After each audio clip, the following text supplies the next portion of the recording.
Hey, welcome back everybody, this is eOnZerG, back with some more Starcraft 2 commentaries. This is going to be a match from BWC BattleNet World Championships they just had. They thankfully released all the replays, so I'll have a lot of games to commentate in the future.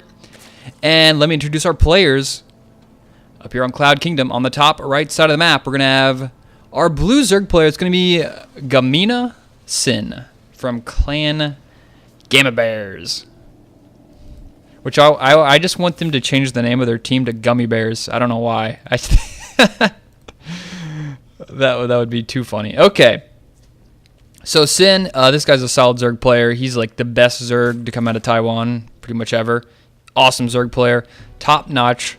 He hasn't been in too many international tournaments lately. He's kind of just hanging out in Taiwan and dominating that quietly. Being very, very successful there. So, yeah, Sin, awesome Zerg player. And his opponent, the bottom left part of the map, the red Protoss player, the man, chrono boosting out his workers. It's going to be Grubby from Team Grubby. He's on a team by himself. This guy, I mean, everybody knows who Grubby is by now this point, probably. If you don't, well, he's like a Warcraft 3 legend. I was watching this guy play, you know, Orc, dominate with Blade Master and whatnot back when I was in college. And he's a great player to watch, really cool guy. So, yeah, I mean, one thing I love about Grubby, especially in his late game PvZ play, is he really loves to Warp Prism harass, and it really lets him put his micro to use that he's kind of developed over the years in Warcraft 3. So hopefully this game we'll see some late game Warp Prism harass from Grubby. Something I've managed to kind of add into my own personal PvZ game. Just love doing Warp Prism harass, drop and kill like a, you know, finished Greater Spire. It's like, oh yeah, you know the Zerg is just so pissed when that happens. So Grubby down here, bottom left part of the map, gonna go for, he's got the Forge down, he's got his front wall off, and he's got a Nexus. Now he went for the Pylon and Forge in his base, which is the little bit more conservative route to go. You do that if you're worried your opponent's gonna like 6 pull, 7 pull. That way you won't lose your Forge, you won't lose your Pylon. If they decide to rush you, you can just throw up a cannon in your base and be perfectly fine, and then they're kind of just screwed at that point. They're not screwed, but they're definitely not better off. So Sin already sees that Nexus going down, and he's going to go ahead and throw up a third, so he's going to have his macro going this game. Sin, definitely a player who loves to macro up quite a bit. And Grubby's like one of those players who just doesn't really cheese that much. And if Sin's aware of Grubby's playstyle at all, you know, that's a safe bet to go for this quick third. You know, kind of makes sense there, especially if you see that Nexus. So, not sure if you considered that, you know, but I've like Grubby doing, especially versus Zerg. I mean, it's just, he plays really late game and solid. So, late game and solid. So, wouldn't really.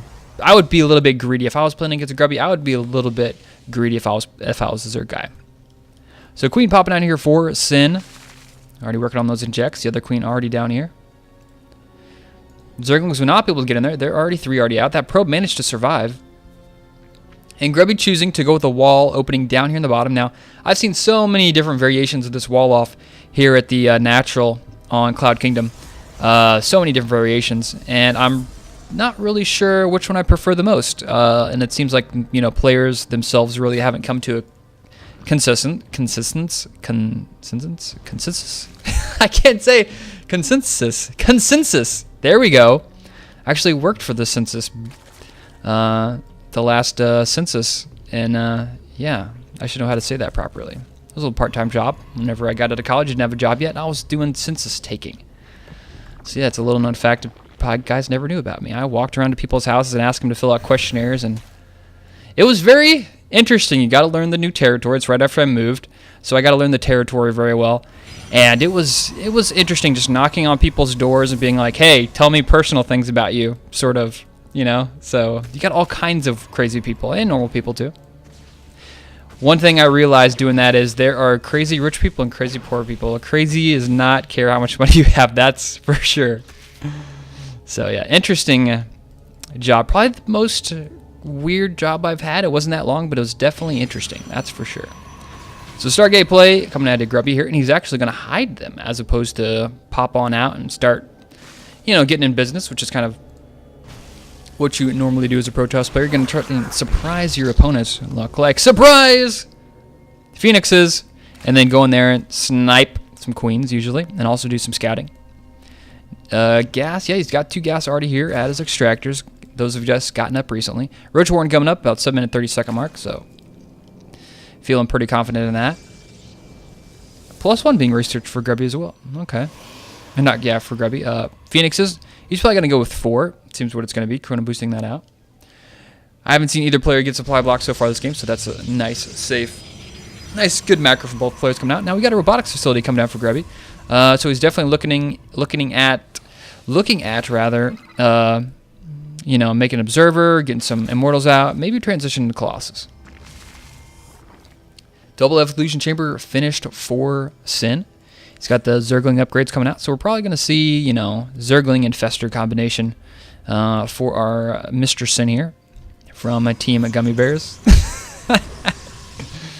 The Phoenixes have been scouted out by the Overlord, so they will be able to take out that Overlord. Some Zerglings will do some poking. Speed isn't done yet, but it's on the way. There really isn't that much he can do with these Zerglings. He has quite a few, but he really is going to be able to break that wall with the sentries there. This queen will fall. There is a Spore Crawler being built, and quickly he's going to go over there with that queen to that Spore Crawler.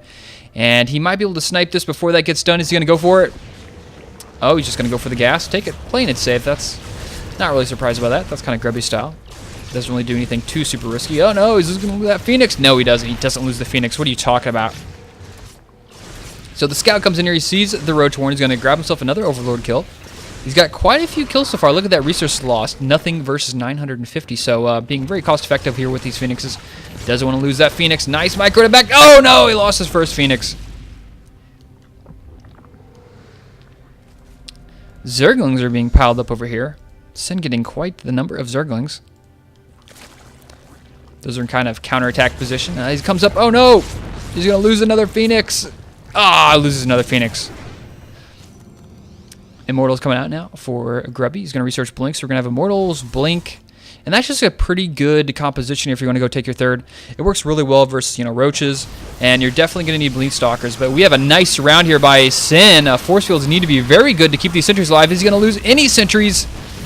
I don't know if he lost one or... he probably lost a sentry there. I'm not sure if he had 5 or 4 there, but probably lost at least 1 sentry in that situation. So, fortunately, Grubby kind of getting caught there by the small number of Zerglings. Definitely a good trade for Sin. Some more Zerglings streaming out across the map. Grubby's going to easily manage to get this Nexus up. Sin really isn't applying too much pressure to this Nexus. He doesn't really plan on getting it canceled. He's maybe just trying to hope to pick off another sentry. That's all really you can expect to accomplish with that few Zerglings against that big of an army that late game. And, of course, he's going to take his 4th, so smart move there from Sin.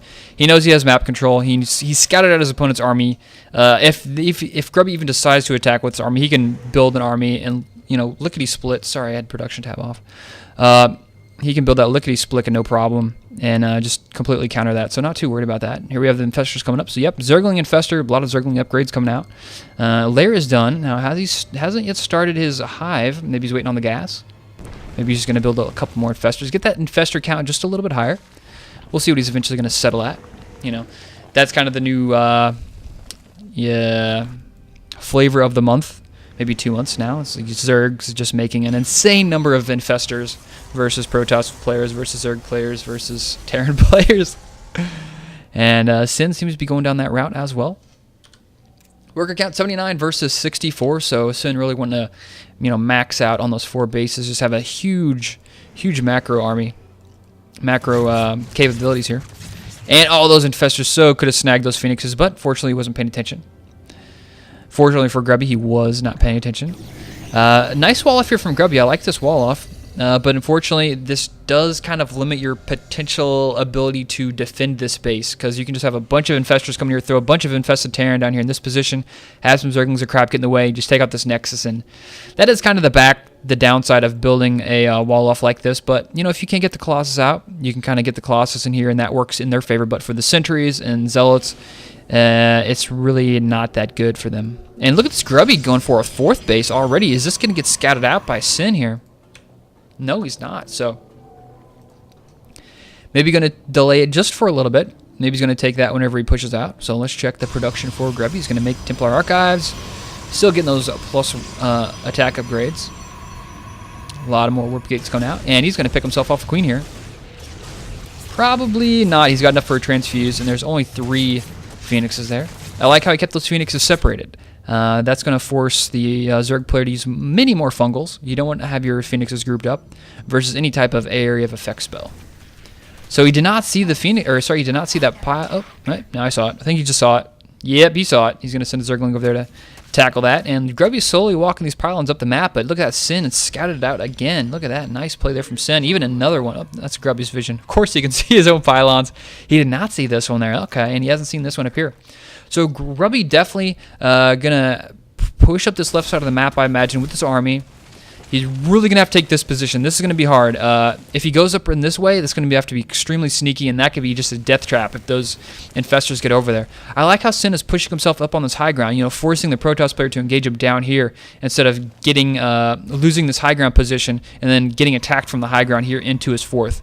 So the position there is pretty good for Sin. Let's see what he's going to do. If he's going to fall back to those spine crawlers or engage him here at the front. No. Okay, never mind. He's just going to give Grubby it. And look at the supply lead from Grubby here. 182 versus 174. Look at that army supply. Look at Grubby. Nice. There we go. We really have Sin saving up a supply for those Broodlords. And Grubby so... Oh, if Grubby could have attacked right there, he would have done extremely well just because there's no Broodlords on the map. +3 is close to being done. Grubby is going to make his way into the natural, but that's going to be a rough attack to make. He's just going to have to... Yeah, you definitely can't go up there. That's just bad. Oh, I love this. Picked up the infestors, but I don't know if he was doing that on purpose or if he wanted to kill them or if he just is delaying them for go through this attack. But this is an interesting position here. Grubby going straight for this 4th, and he's already throwing down preemptive force fields to take up this base, and Sin is going to have to make a decision here. Go for it to defend this base or go for a counterattack. It seems like it's going to be a counterattack. But I don't know how well he's going to be able to deal with that. Great positioning here by Grubby. You know, kind of fakes his way to the natural, then goes around the spine crawlers to take out the 4th base. Thick positioning there by Grubby. Now we have Sin at the 3rd, dealing tons and tons of damage. Look at this Broodlords versus the Colossus versus the infested Terrans, Zealots up here in the front. This is where the big fight is. This is where the action is so far in this position. And now Grubby's going to be forced to retreat. There's too many Broodlords and infested Terran down there. Back down here at the natural. Sin did manage to take out that 3rd base. Grubby is rebuilding another one. And we're going to see Grubby fall back. He has to get some more Stalkers to deal with those Broodlords. And so Sin made a trade there, his 4th base for the 3rd base of Grubby's. I think Sin came out ahead there. He bought himself some time. He took out the 4th. Sure, he lost his, he took out the 3rd and he took out the 4th. But he bought himself some time, got the Broodlords out, and now Sin can just kind of defend that 4th base once again with those Broodlords. And Grubby is in a position where he needs to have more AA. He needs more Stalkers. He needs more Archons to deal with those Broodlords. Sin being so proactive about moving these spine crawlers in forward positions, I really like that. This base over here on the right is probably going to fall. It depends on if he can get over there before the Broodlords show up, or if he just kind of rolls in there and steamrolls it, but he's going to go for it anyway. Here goes Grubby. Force field to go down. A couple infested Terran come out, but those infestors do not have much energy. And the Stalkers blink forward, get a couple pot shots on those Broodlords. Not going to work out, though, unfortunately. Grubby's going to take out the most of these spine crawlers, but the Roaches show up in time. Reinforcements have arrived. Stalkers blink forward. Nice positioning there. Going to get one Broodlord off. The second one is going to fall. Yeah. Nope, not going to get it. And Grubby's going to be forced to retreat. Now these Colossus are going to be on the run versus the Corrupt. There's only 3 of them out. And Grubby really needs to get some more Stalkers out, but he's making a fleet beacon. He wants to definitely get up to that mothership eventually. Stalkers are out. There's quite a few Roaches here. There's 2 Immortals out, dealing a bunch of damage. 12 kills on that guy. The other one is just now dead. And I think at this point, Sin has just too many forces. 159 supply versus 93. And Sin, I think, just took the game here. Grubby's production has kind of fallen off. He's on essentially 1 mining base at this point. His main, he's got 1 mining patch. Just now transferred those guys over there. That loss of income there really hurt him. And the whole time, Sin's been gladly mining on 2 bases, this base and this base. These still full mining patches, so. This is Grubby trying to do some, warp-ins here with this pylon up at the front, but, Sin can easily deal with this. Just a couple Roaches.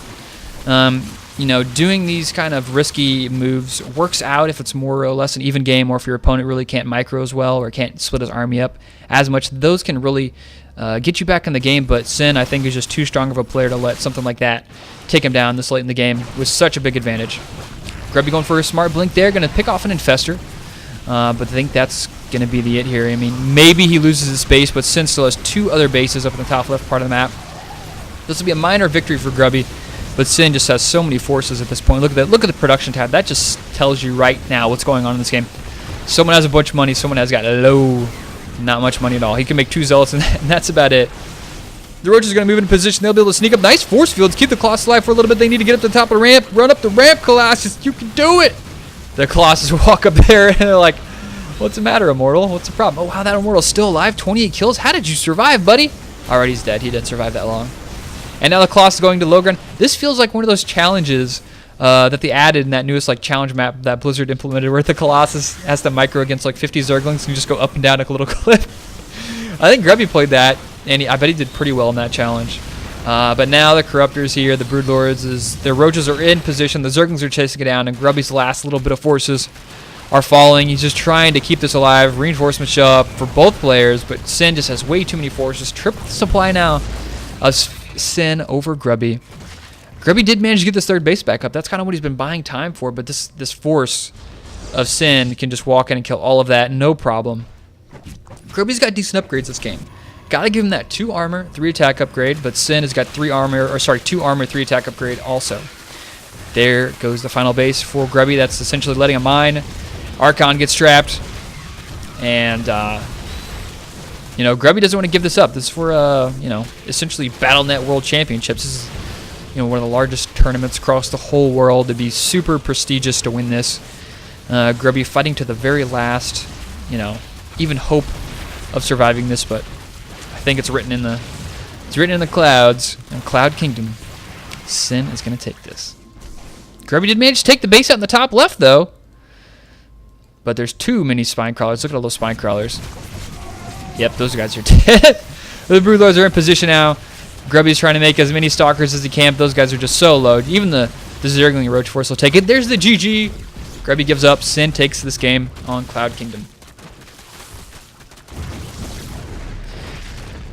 So, well, I mean, Grubby went for a timing there. I liked his positioning to move his, Colossus to the natural and then come into the 4th base. I like that, but because the Broodlords were so close to finishing, I think he would have done better if he just would have went straight into it, hit those spine crawlers, take him out, and go directly into the 3rd. He really needed to kill both of those bases to have any hope of being in this game. If he would have traded those 2 bases for his 3rd, and then Sin gets Broodlords, I think he could have managed that. But because he only got 1 base, and he traded his base for it, it really didn't work out for him. So, unfortunately, gotta love Grubby, but he didn't win this game. It goes to Sin. Thank you guys for watching. Make sure to like and subscribe. Share this video with your friends. This is my last commentary before Thanksgiving. I'm going to be going home to see the family. So I won't be back until Monday night, so maybe I'll have a new commentary out about probably Wednesday. So, hope you guys enjoy holidays wherever you're at in the world, and see you later.